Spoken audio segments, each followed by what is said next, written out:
नमस्कार दोस्तों। डेट है आज की 21 मार्च 2023 और स्वागत है आपका एटोएल डिस्कशन में। तीन इश्यूज आज हम डिस्कस करेंगे डिटेल से। सबसे पहले यूनाइटेड नेशंस सिक्योरिटी काउंसिल में जो इंडिया का कार्यकाल रहा 8वीं बार 2 साल का यूनाइटेड नेशंस सिक्योरिटी काउंसिल के नॉन परमानेंट मेंबर के तौर पे, तो इसमें इंडिया की परफॉर्मेंस कैसी रही, क्या इंडिया की अचीवमेंट रही, वो सब चीज़ें हम डिस्कस करेंगे। दूसरे नंबर पे आर्टिकल ह्यूमन डेवलपमेंट इंडेक्स से संबंधित है। तीसरे नंबर पे मिलेट्स से संबंधित है। Global conference on millets India में आयोजित हुई जिसका इनाग्रेशन प्रधानमंत्री मोदी ने किया। चौथे नंबर पे थोड़ा सा एथिक्स हम डिस्कस करेंगे। और डिस्कशन स्टार्ट करें उससे पहले एक एनेक्डोट है जो आप यूज कर सकते हो एसे में एंड एथिक्स में।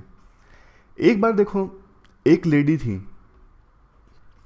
कार स्पीड लिमिट से ज़्यादा चला रही थी। जैसे स्पीड लिमिट थी for example 60 kilometre per hour, वो चला रही थी 80 किलोमीटर पर आवर की स्पीड से। तो ट्रैफिक पुलिस ने रोक लिया, कहा कि चालान कटेगा आपका। लेडी रोने लगी कि मेरे पास पैसे देने के लिए नहीं है। तो मामला पहुंचा कोर्ट में।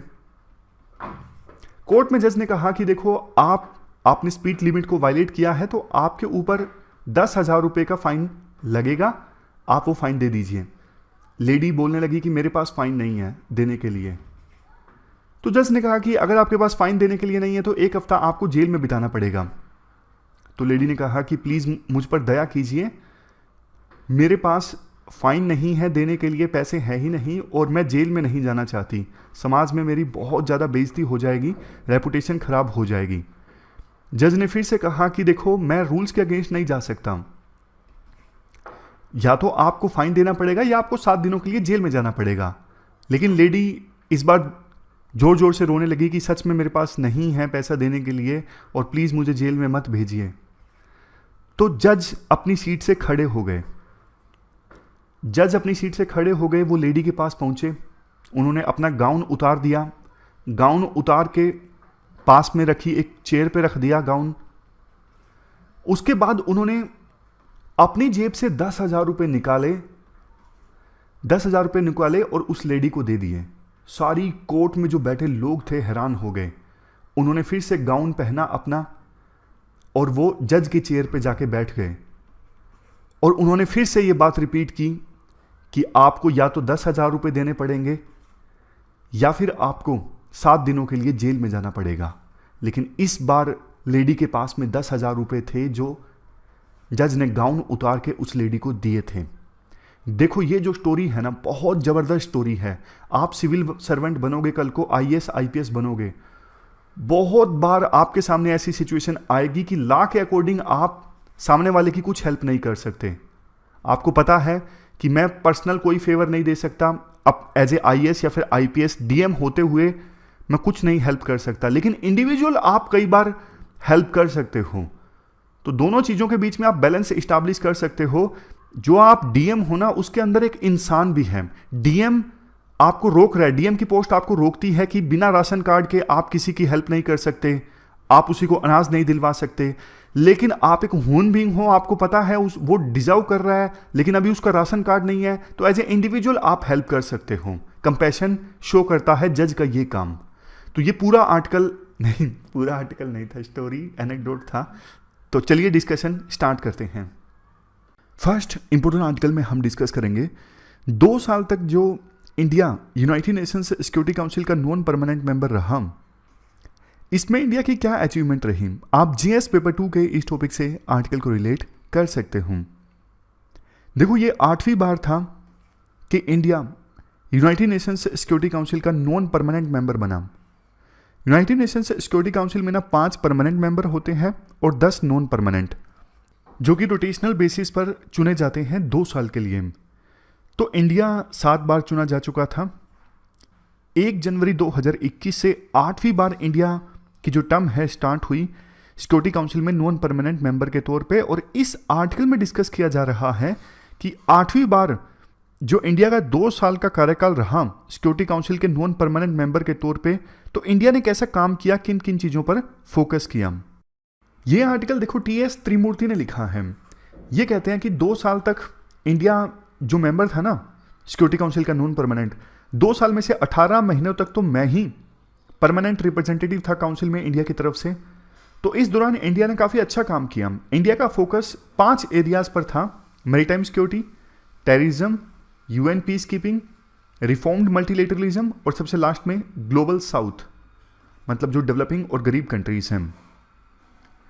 India 3 important United Nations Security council की कमेटीज का चेयरमैन चुना गया: तालिबान सैंक्शंस कमेटी, दूसरे नंबर पे लीबियन सैंक्शन कमेटी और तीसरे नंबर पे काउंटर टेररिज्म कमेटी।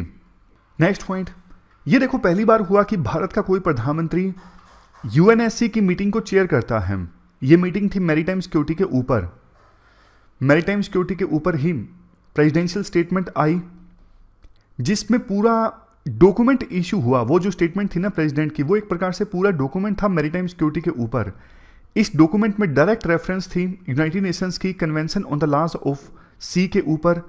बताया गया कि ये जो कन्वेंशन है ना, ये एक प्रकार से लीगल फ्रेमवर्क प्रोवाइड करता है मैरीटाइम एक्टिविटीज़ को गवर्न करने के लिए।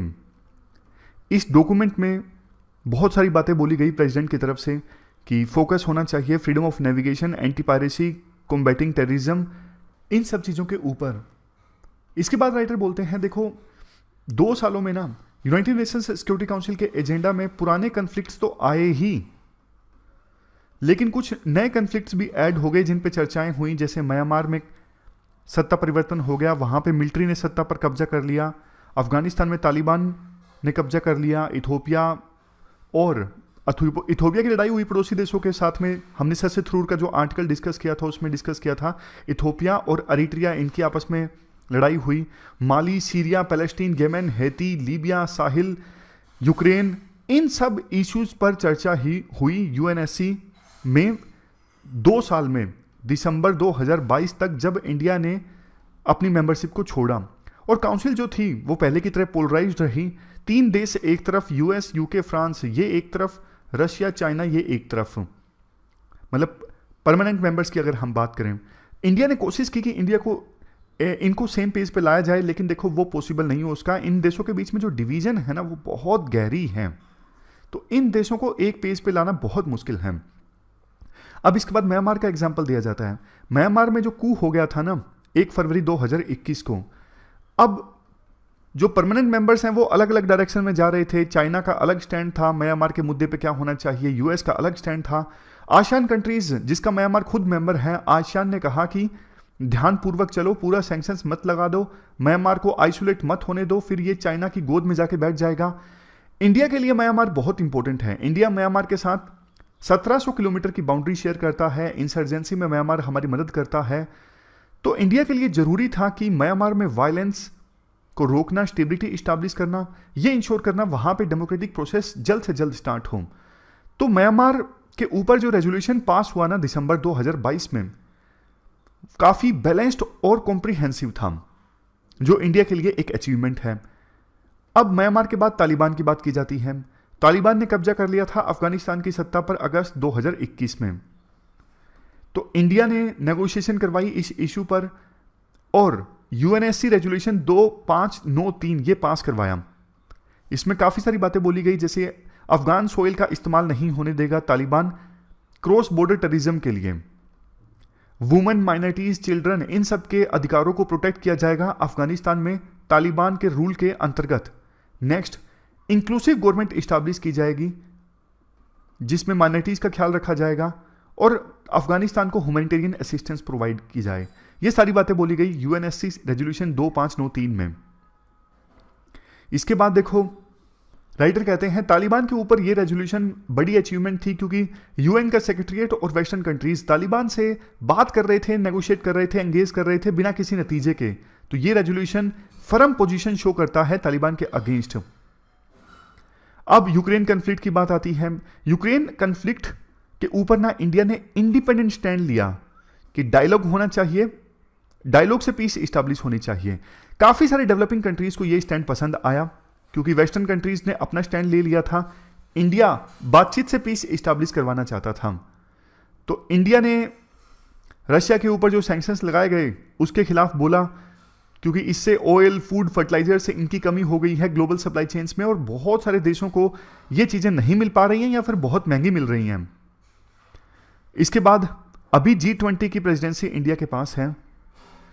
तो इंडिया ने ये सारी चीज़ें जो करवाई अपनी यूनाइटेड नेशंस सिक्योरिटी काउंसिल की मेंबरशिप के दौरान, अब G20 की प्रेसिडेंसी इंडिया के पास है, तो उन चीज़ों को अब कॉन्क्रीटली यानी मजबूती से इंप्लीमेंट भी करवाने का समय आ गया है। जैसे देखो, जब इंडिया सिक्योरिटी काउंसिल का मेंबर था तब इंडिया ने बोला कि डायलॉग से पीस इस्टेब्लिश होनी चाहिए, तो अब इंडिया डायलॉग करवाए, मीडिएशन करे। पहले पोजीशन इंडिया ने शो की थी, अब उस पोजीशन को एक्शन देने का टाइम आ गया है। अब इसके बाद राइटर बोलते हैं लास्ट में कि टेररिज्म के मुद्दे पर इंडिया ने अपना फोकस इंक्रीज कर दिया है। अक्टूबर 2022 में इंडिया सिक्योरिटी काउंसिल की चेयरमैनशिप इंडिया के पास थी, तो उस समय यूनाइटेड नेशंस सिक्योरिटी काउंसिल काउंटरशिप टेररिज्म कमेटी की मीटिंग ऑर्गेनाइज हुई। इंडिया में ये मीटिंग ऑर्गेनाइज हुई थी। इंडिया ने देखो यूएनएससी रेजोल्यूशन 1267 सैंक्शंस में कुछ टेररिस्ट को लिस्ट करने की कोशिश की, लेकिन कोशिश रोक दी गई चाइना के द्वारा, क्योंकि चाइना के पास वीटो पावर है। बाद में इंडिया का जो प्रपोजल था कि अब्दुल रहमान मक्की, लश्कर तोयबा का जो चीफ है, इसको सैंक्शन लिस्ट में डाल दिया जाए। इंडिया के इस प्रपोजल को अप्रूवल मिल गया यूनाइटेड नेशंस सिक्योरिटी काउंसिल से। तो ये पहली बार था कि इंडिया ने कोई रेजोल्यूशन प्रपोज किया टेररिस्ट को लिस्ट करने से संबंधित, और उसे स्वीकार कर लिया गया हो, अप्रूवल मिल गया हो यूनाइटेड नेशंस सिक्योरिटी काउंसिल के द्वारा। इंडिया देखो यूएन पीस कीपर्स में लार्जेस्ट कंट्रीब्यूटर रहा है, खास करके वुमेन पीस कीपिंग ने इंडिया ने बहुत कंट्रीब्यूट किया है। तो यूनाइटेड नेशंस सिक्योरिटी काउंसिल ने एक प्लेटफॉर्म लॉन्च किया, यूनाइट अवेयर टेक्नोलॉजी प्लेटफॉर्म। इसका मकसद ये था पीस कीपर्स की जो रियल टाइम प्रोटेक्शन है उसे इंश्योर किया जा सके। तो ये इंडिया का काफ़ी सराहनीय कदम था। अगस्त 2021 में हमने एक रेजोल्यूशन पायलट किया जिसमें इंडिया के द्वारा मांग की गई थी कि पीस कीपर्स के अगेंस्ट जो क्राइम्स होती हैं उनकी अकाउंटेबिलिटी को फिक्स किया जाए। मतलब पीस कीपर्स के अगेंस्ट जो क्राइम होते हैं उसके लिए कौन जिम्मेदार है, उसकी जिम्मेदारी फिक्स की जाए। तो ये 50 सालों में पहली बार ऐसा हुआ। 2 लाख वैक्सीन से इंडिया ने यूएन पीस कीपर्स को गिफ्ट के तौर पे दी। हमारा फोकस देखो डेवलपिंग वर्ल्ड की तरफ बहुत ज़्यादा रहा, खास करके अफ्रीका और वेस्ट एशिया के ऊपर, क्योंकि हमारे देश के हिस्टोरिकल रिलेशंस हैं, ऐतिहासिक रिश्ते हैं इन रीजन्स के साथ में। इसके बाद दिसंबर 2021 में वेस्टर्न कंट्रीज ने ना एक स्टेप उठाने की कोशिश की कि UN framework convention on climate change, इस फ्रेमवर्क से ना क्लाइमेट चेंज को हटा के यूनाइटेड नेशंस सिक्योरिटी काउंसिल के अंतर्गत क्लाइमेट चेंज के इशू को डाल दिया जाए। अब देखो यूनाइटेड नेशंस सिक्योरिटी काउंसिल में तो आपको पता है वीटो पावर है, परमानेंट मेंबरशिप है 5 देशों के पास में, US, UK, China, Russia, France. तो इंडिया ने इस कोशिश को नाकाम कर दिया। इंडिया ने कहा कि अभी UN framework convention on climate change, ये जो फ्रेमवर्क है ना, इसके अंतर्गत ये क्लाइमेट चेंज का इशू आता है, इसी के अंडर रहना चाहिए। इसके बाद राइटर कहते हैं अगर देखो यूनाइटेड नेशंस सिक्योरिटी काउंसिल के अंतर्गत अगर ये इशू आ जाता ना क्लाइमेट चेंज का, तो फिर ग्लोबल साउथ की यानी डेवलपिंग कंट्रीज की, गरीब देशों की आवाज़ कोई नहीं सुनता, खास करके छोटे छोटे आइलैंड डेवलपिंग स्टेट्स की। तो इंडिया और रशिया ने काफ़ी अच्छा काम किया, इस रेजोल्यूशन को हरा दिया। लास्ट में देखो कंक्लूड करते हुए राइटर कहते हैं ये जो 8वीं टर्म थी ना इंडिया की सिक्योरिटी काउंसिल के नॉन परमानेंट मेंबर के तौर पे, इंडिया ने 8वीं टर्म में काफ़ी अच्छा काम किया। ये एक सबूत है ना सिर्फ इस टर्म का इंडिया का काम, बल्कि पिछले 60 टर्म्स में भी इंडिया का जो काम है ना वो काफ़ी अच्छा रहा। तो ये एक बहुत बड़ा सबूत है कि इंडिया को भी सिक्योरिटी काउंसिल का मेंबर होना चाहिए, और इसके लिए सिक्योरिटी काउंसिल में जो रिफॉर्म्स की बात काफ़ी समय से चल रही है, अब समय आ गया है यूनाइटेड नेशंस सिक्योरिटी काउंसिल में रिफॉर्म लाए जाएं और इंडिया को मेंबर बनाया जाए। तो ये पूरा आर्टिकल हमने डिस्कस किया, इंडिया का क्या ट्रैक रिकॉर्ड रहा सिक्योरिटी काउंसिल में नॉन परमानेंट मेंबर के तौर पे। चलते हैं आगे। इसके बाद नेक्स्ट आर्टिकल ह्यूमन डेवलपमेंट से संबंधित है। आप जीएस पेपर 3 के इस टॉपिक से आर्टिकल को रिलेट कर सकते हो। क्या कंटेस्ट है? देखो इंडिया काफ़ी तेज़ी से ग्रो करने वाली इकोनॉमी है, फास्टेस्ट ग्रोइंग इकोनॉमी है, बट ह्यूमन डेवलपमेंट के मामले में ना इंडिया की परफॉर्मेंस अच्छी नहीं है। ह्यूमन डेवलपमेंट इंडेक्स जो कि जारी किया जाता है यूनाइटेड नेशंस डेवलपमेंट प्रोग्राम के द्वारा यानी यूएनडीपी के द्वारा, ये जो ह्यूमन डेवलपमेंट इंडेक्स है ना, ये वर्ल्ड के अलग अलग रीजन्स में किस लेवल का ह्यूमन डेवलपमेंट हुआ है वो कंपेयर करता है। 0 से 1 के बीच में स्कोर दिया जाता है ह्यूमन डेवलपमेंट इंडेक्स में, और जिसका स्कोर ज़्यादा होता है उस देश ने अच्छा काम किया है ह्यूमन डेवलपमेंट इंडेक्स के मामले में। पहले देखो सिर्फ जीडीपी का कंसेप्ट हुआ करता था, ग्रोस डोमेस्टिक प्रोडक्ट। ये कैसे काउंट करते हैं? किसी देश में, किसी टेरिटोरियल बाउंड्री में एक निश्चित समय में, फॉर एग्जांपल 1 ईयर में जितनी भी गुड्स एंड सर्विसेज प्रोड्यूस हुई हैं उनका सम। लेकिन देखो इससे ना ह्यूमन डेवलपमेंट कितनी हुई है वो नहीं पता लगता था जीडीपी के कंसेप्ट से, समझ गए? जैसे गल्फ के कंट्रीज हैं, तेल बहुत प्रोड्यूस हुआ लेकिन फायदा कुछ ही लोगों को हुआ, आम जनता को नहीं हुआ। आम जो ह्यूमन बीइंग है वहां पे रहते हैं, उस देश के नागरिक हैं, उनकी ज्यादा डेवलपमेंट नहीं हुई। इसलिए इस कंसेप्ट की आवश्यकता पड़ी थी ह्यूमन डेवलपमेंट इंडेक्स की। 3 चीजों के बेस पे ये इंडेक्स जारी होता है।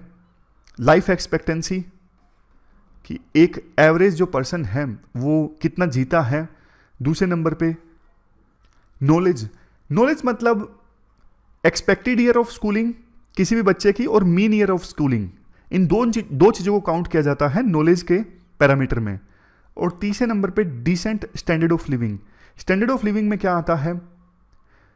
Gross national income per capita, समझ गए? तो ये 3 ओवरऑल पैरामीटर्स के आधार पर ह्यूमन डेवलपमेंट इंडेक्स निकाला जाता है। इंडिया का स्थान कितना है? 2021-22 का डेटा है, इंडिया का स्थान है 132 आउट ऑफ 191, जबकि बांग्लादेश हमसे ऊपर है 129 आउट ऑफ 191, और श्रीलंका तो हमसे काफी ऊपर है 73 आउट ऑफ 191।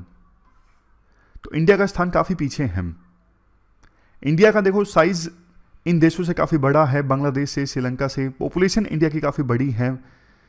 तो इंडिया में देखो, चलो ओवरऑल तो इंडिया की जो रैंक है सो है कम है काफी ज्यादा। इंडिया जैसे बड़े साइज के देश को ना प्रोविंस लेवल पे भी कंपेयर करना जरूरी है। जैसे इंडिया के विभिन्न राज्यों में ह्यूमन डेवलपमेंट इंडेक्स कितना है उस पर भी चर्चा होनी चाहिए। तो राइटर ये कहते हैं, देखो स्टेट के लेवल पे ह्यूमन डेवलपमेंट इंडेक्स तो नहीं जारी होता, लेकिन मैंने डेटा के आधार पर कुछ इंडेक्स में स्कोर निकालने की कोशिश की।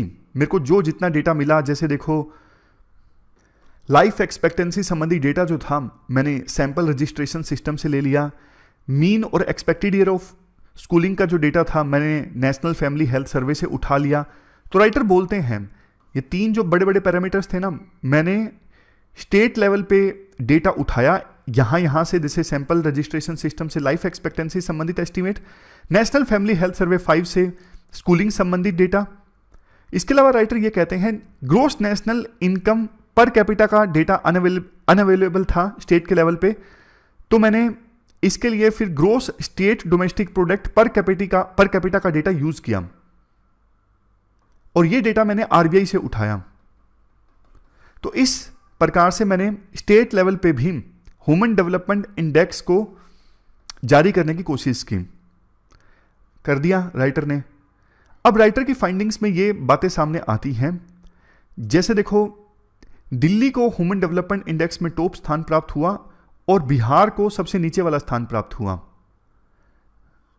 राइटर के अनुसार 5 स्टेट्स या फिर यूटीज जो ह्यूमन डेवलपमेंट इंडेक्स में सबसे ऊपर वाले स्थान पे आए वो इस प्रकार से हैं: दिल्ली, गोवा, केरला, सिक्किम, चंडीगढ़। दिल्ली और गोवा का जो ह्यूमन डेवलपमेंट इंडेक्स का स्कोर है वो 0.799 से ऊपर है। मतलब दिल्ली और गोवा वो ईस्टर्न यूरोप के कंट्रीज के बराबर आते हैं ह्यूमन डेवलपमेंट इंडेक्स स्कोर के मामले में। इसके अलावा 19 जो स्टेट्स है ना, इंक्लूडिंग केरला, महाराष्ट्र, तमिलनाडु, हरियाणा, पंजाब, तेलंगाना, गुजरात, आंध्र प्रदेश, इनका जो स्कोर है ना वो 0.7 से लेके 0.799 के बीच में है। समझ गए? तो इनको हाई ह्यूमन डेवलपमेंट स्टेट्स में क्लासिफाई किया गया। और नीचे के जो 5 स्टेट्स हैं वो इस प्रकार से हैं: बिहार, उत्तर प्रदेश, मध्य प्रदेश, झारखंड और असम। ये मीडियम लेवल के, यहां पर मीडियम लेवल का ह्यूमन डेवलपमेंट है।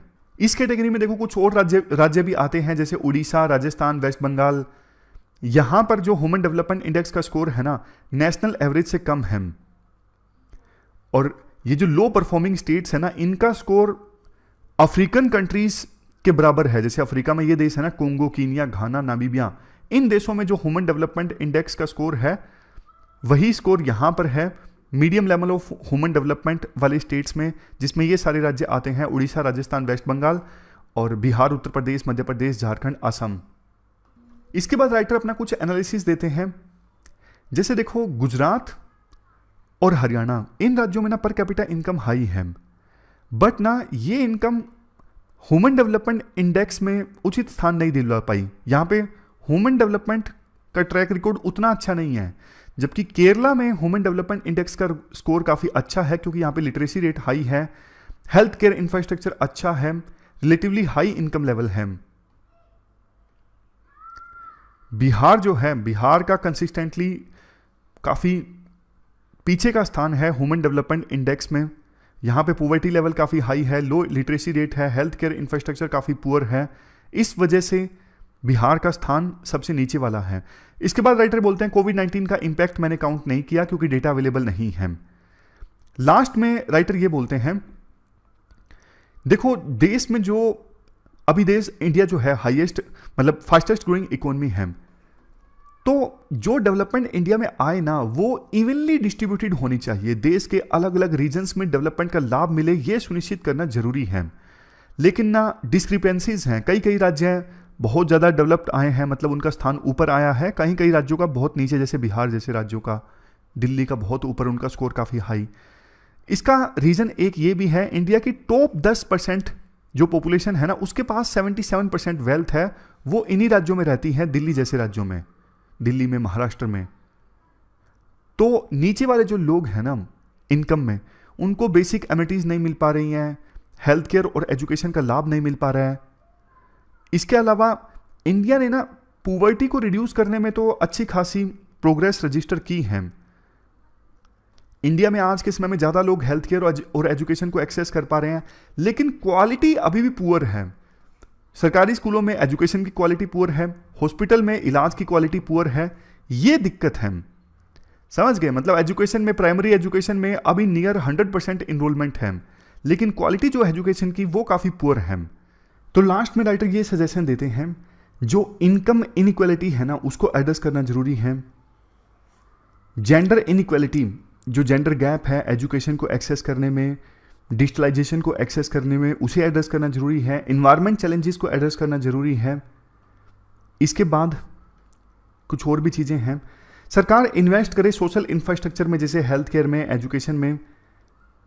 राइटर कहते हैं वैसे तो देखो इन चीज़ों पे ना सरकार को ओवरऑल ही ज़्यादा फोकस करना चाहिए, लेकिन जो अंडर डेवलप्ड स्टेट्स हैं जैसे बिहार, झारखंड, असम जैसे, जो पिछड़ गए हैं ह्यूमन डेवलपमेंट के मामले में, वहाँ पर तो और भी ज़्यादा सरकार इन्वेस्ट करे सोशल इंफ्रास्ट्रक्चर जैसे हेल्थ केयर में, एजुकेशन में, बेसिक जो घरों को एमिनिटीज़ मिलनी चाहिए जैसे access to clean water, sanitation, clean fuel, electricity, internet, इन सब चीज़ों पर सरकार फोकस करे अंडर डेवलप्ड स्टेट्स में। मतलब कुल मिला के पॉइंट्स राइटर का ये है, ह्यूमन डेवलपमेंट में सरकार ज़्यादा इन्वेस्ट करे, इससे जॉब क्रिएशन भी होगा यूथ के लिए और पॉवर्टी भी कम होगी। तो ये पूरा आर्टिकल हमने डिस्कस किया ह्यूमन डेवलपमेंट से संबंधित। इसके बाद नेक्स्ट जो आर्टिकल है वो मिलेट से संबंधित है। आप जीएस पेपर 3 के इस टॉपिक से आर्टिकल को रिलेट कर सकते हो। मिलेट्स, प्रधानमंत्री मोदी ने ना हाल ही में ग्लोबल कॉन्फ्रेंस ऑन मिलेट्स का इनाग्रेशन किया, और प्रधानमंत्री मोदी ने कहा इस मौके पे जो मिलेट्स है ना, जैसे ज्वार, बाजरा, रागी, ये डोर टू प्रोस्पेरिटी है, यानी समृद्धि का दरवाजा है एक प्रकार से। इसके अलावा न्यूट्रिशन का कॉर्नर स्टोन है, मतलब न्यूट्रिशन के लिए बहुत ज़्यादा इंपॉर्टेंट है, और क्लाइमेट चेंज के अगेंस्ट एक बहुत बढ़िया साथी हैं। ये कीवर्ड्स इंपॉर्टेंट है, मिलेट्स पे क्वेश्चन आए तो ये लिख सकते हो आप। डोर टू प्रोस्पेरिटी पहला कीवर्ड, दूसरा keyword corner stone of nutrition, तीसरे नंबर पे potential ally against climate change. ये बातें प्रधानमंत्री मोदी ने बोली। यूनाइटेड नेशंस ने देखो 2023 का जो साल है वो international year of millets declare किया है, और फाइनेंस मिनिस्टर निर्मला सीतारमन ने अपनी बजट स्पीच जो दी थी, उन्होंने फरवरी में मिलेट्स को श्री अन्न कहा, मतलब बेस्ट अमंग ग्रेन्स। जो भी ग्रेन्स है ना जैसे वीट, राइस, उसमें सबसे बेस्ट है मिलेट्स। हैदराबाद में एक Indian institute of millets research है ना, ये सेंटर ऑफ एक्सीलेंस का काम करेगा मिलेट्स को सपोर्ट करने के लिए, मिलेट्स में रिसर्च को प्रमोट करने के लिए। मिलेट्स जैसे कि सोरगम, बाजरा, रागी, ये देखो इंडिया की जो डाइट है परंपरागत रूप से उससे इनका संबंध रहा है। इंडिया लंबे समय से सबसे ज्यादा मिलेट प्रोड्यूस करने वाला देश रहा है। लेकिन देखो समय के अनुसार ना लोगों का ज्यादा फोकस हो गया व्हीट एंड राइस पर, इन फसलों पर लोगों का ज्यादा फोकस हो गया। अब इसके कारण क्या है वो भी हमने डिस्कस किया था कि ग्रीन रेवोल्यूशन में फूड सिक्योरिटी इंडिया को चाहिए थी, इनकी पैदावार ज़्यादा थी, तो इन पे सरकार ने ज़्यादा फोकस किया। इवन पंजाब जैसे एरियाज जहाँ पे बारिश इतनी ज़्यादा नहीं होती, वहाँ पे भी सिंचाई के दम पे धान को उगाया गया। बढ़िया बढ़िया सीड्स इन्हीं फसलों के आए, एमएसपी सरकार ने इन्हीं के लिए अनाउंस किया। तो ना मिलेट्स का जो एरिया था ना वो कम होता गया धीरे धीरे। वैसे मिलेट्स के बहुत सारे फायदे हैं, एरिड सोइल में उगाया जा सकता है, ज़्यादा बारिश की आवश्यकता नहीं होती, पेस्ट नहीं लगता यानी कीड़े मकोड़े ज़्यादा नहीं लगते मिलेट्स को। लेकिन 1960s में ग्रीन रेवोल्यूशन के दौरान जो पिछड़ा ना मिलेट्स, उसके बाद कभी उभर नहीं पाए मिलेट्स, ज्वार बाजरा रागी ये सब, क्योंकि इन फसलों के लिए व्हीट राइस के लिए सरकार एमएसपी अनाउंस करती, गारंटीड प्रोक्योरमेंट करती कि हाँ किसानों को भरोसा था कि राइस व्हीट उगाएंगे तो प्रोक्योरमेंट होगा ही होगा। लेकिन राइस व्हीट पे ज़्यादा फोकस करने की वजह से ग्राउंड वाटर का जो लेवल है नीचे गिरता गया। अब जाके सरकार को याद आई कि मिलेट्स को प्रमोट करना चाहिए, बट अब देखो देर बहुत हो चुकी है, क्योंकि ना लोगों की अब डाइट चेंज हो चुकी है। अब एकदम से लोग ज्वार बाजरा ये सब नहीं खाएंगे। पहले ये लोगों की डाइट का पार्ट था, अब नहीं है। समय के अनुसार लोगों की डाइट चेंज हो चुकी है। अब हमारे जो पेरेंट्स या फिर जो ग्रैंड पेरेंट्स हैं वो देखो बाजरे की रोटी बहुत खाया करते थे, लेकिन अब ट्रेंड बहुत कम हो गया है। हमने लिमिटेड टाइम्स बाजरे की रोटी खाई होगी मतलब, लेकिन ऐसा नहीं कि बहुत ज़्यादा बार खाई होगी। इसके बाद राइटर एक डेटा शेयर करते हैं फूड एंड एग्रीकल्चर ऑर्गेनाइजेशन का। इस डेटा के अनुसार व्हीट, मेज और राइस तीनों की जो प्रोडक्शन है ना पूरे वर्ल्ड में, सीरियल प्रोडक्शन में इनका कंट्रीब्यूशन 89% है, 90% के आसपास है। वैसे देखो ज्वार और बाजरा की भी हाइब्रिड जो वैरायटीज़ हैं वो प्रेजेंट हैं, लेकिन उनसे ना मिलेट्स की प्रोडक्शन बहुत ज़्यादा इंक्रीज नहीं हुई है, क्वांटम जंप नहीं आया है जितना कि सीरियल, बाकी जो ये सीरियल्स हैं व्हीट राइस, इनकी प्रोडक्शन ज़्यादा होती है पर एकड़, उतनी मिलेट्स की प्रोडक्शन नहीं होती, तो किसानों को इंसेंटिव नहीं मिलता। मतलब कि किसानों को ना देखो बढ़िया एमएसपी मिलता है, ना उनकी गारंटीड प्रोक्योरमेंट होती है, ना पर एकड़ यील्ड ज़्यादा है, तो किसानों को फिर क्या है, इंसेंटिव क्या है। तो राइटर लास्ट में ये कहते हैं देखो कुछ इनोवेटिव सॉल्यूशन सरकार को फाइंड आउट करने होंगे और बेसिक्स पे काम करना होगा अगर मिलेट्स को प्रमोट करना है। तो सरकार जो ये बोल रही है ना कि व्हीट राइस ये इंफीरियर ग्रेन है, मिलेट सुपीरियर ग्रेन है, ये बेस्ट अमंग ग्रेन्स हैं, ये चीज़ें ठीक नहीं है। इससे होगा क्या, वो मार्जिनल फार्मर जो अभी व्हीट एंड राइस पे पूरी तरह से निर्भर हैं उनको नुकसान ना पहुंच जाए। समझ गए? तो ये पूरा आर्टिकल हमने डिस्कस किया मिलेट्स से संबंधित। अब एथिक्स का एक छोटा सा पार्ट आप देख लीजिए। इमोशनल इंटेलिजेंस की डेफिनेशन में देखो 4 चीज़ें हैं। पहली चीज़ अपने इमोशंस को समझना, नोट करते जाइएगा, पहली, दूसरी, तीसरी, चौथी, 4 चीज़ें हैं इमोशनल इंटेलिजेंस की डेफिनेशन में। सबसे पहली चीज़ है अपने इमोशंस को समझना, उसके बाद दूसरों के इमोशंस को समझना, तीसरी चीज़ अपने इमोशंस को रेगुलेट करना, और चौथी चीज़ इमोशंस को रेगुलेट करके इस प्रकार से बिहेव करना जो सोशली डिजायरेबल हो, यानी सोसाइटी में जिस प्रकार के बिहेवियर की आवश्यकता है उस प्रकार से बिहेव करना अपने इमोशंस को रेगुलेट करके। तो ये कंप्लीट डेफिनेशन लिखिएगा अगर यूपीएससी इमोशनल इंटेलिजेंस के बारे में क्वेश्चन पूछती है। देखो सभी ह्यूमन बींग्स के पास इमोशंस हैं, सभी ह्यूमन बींग्स इमोशनल होते हैं और इमोशंस को एक्सप्रेस किया जाता है जॉय, हैप्पीनेस, सैडनेस, सोरो, इन सभी की टर्म्स में, यानी सुख, दुख, बहुत ज़्यादा खुशी, ये सब देखो इमोशंस की टर्म्स हैं। इन सब फॉर्म में इमोशंस को एक्सप्रेस किया जाता है।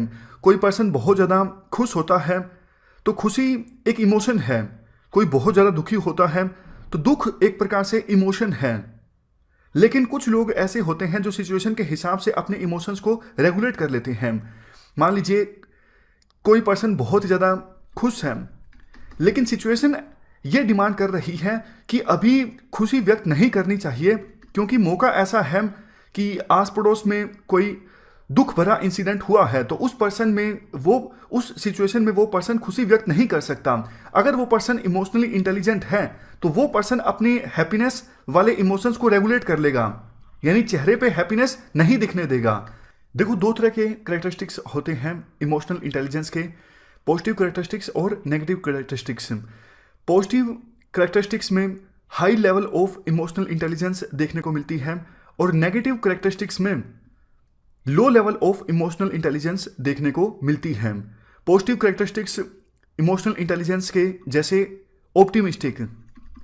देखो, सिचुएशन खराब है फिर भी आप उसमें पॉजिटिव चीज ढूंढ रहे हो, यानी आप अपने इमोशंस को कंट्रोल कर रहे हो, रेगुलेट कर रहे हो। Emotionally stable, consistency in behaviour, contentful, rational thinking, empathetic, यानी आप दूसरों के इमोशंस को समझ रहे हो। इमोशनल इंटेलिजेंस के अंदर दूसरी चीज क्या थी? दूसरी चीज थी knowledge and understanding about others, दूसरों के इमोशंस को समझना। और एम्पैथेटिक मतलब आप दूसरों के जूतों में अपने आप को रखकर देख रहे हो दूसरों की फीलिंग्स को।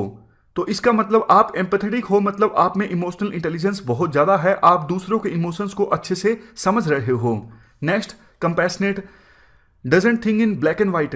ब्लैक एंड व्हाइट में सोचने का मतलब है, कई लोग ऐसे होते हैं ना जो आर या पार सोचते हैं, आर या पार। यूपीएससी क्लियर हुआ नहीं हुआ तो काइंड ऑफ नेगेटिव थिंकिंग कि मैं बुरा कर लूंगा अपने आप के साथ। तो जो इमोशनली इंटेलिजेंस लोग होते हैं वो दूसरे सॉल्यूशंस पे काम करते हैं, सिर्फ ब्लैक एंड व्हाइट में नहीं सोचते, आर या पार में नहीं सोचते, वो दूसरे सॉल्यूशंस पे काम करते हैं, बीच का रास्ता अपनाते हैं, अपने इमोशंस को कंट्रोल करते हैं। उसी प्रकार से ये दूसरे कैरेक्टरिस्टिक्स हैं। अब हम इमोशनल इंटेलिजेंस के नेगेटिव कैरेक्टरिस्टिक्स की बात करते हैं। देखो, कोई पर्सन पैसिमिस्टिक है तो इसका मतलब वो अपने इमोशंस को कंट्रोल नहीं कर पा रहा है। इमोशनली अनस्टेबल होना, inconsistency in behaviour, discontentful, irrational thinking, stereotyping मतलब दूसरों के बारे में राय बना लेना, कंपैशनेट, इनडिफरेंट मतलब दूसरों के साथ क्या कुछ हो रहा है उसको पूरी तरह से इग्नोर कर देना, एक प्रकार से जिसे कहा जाता है उदासीन रवैया, इनडिफरेंट अप्रोच, कि आप पे कोई असर ही नहीं हो रहा है, ये गलत अप्रोच है।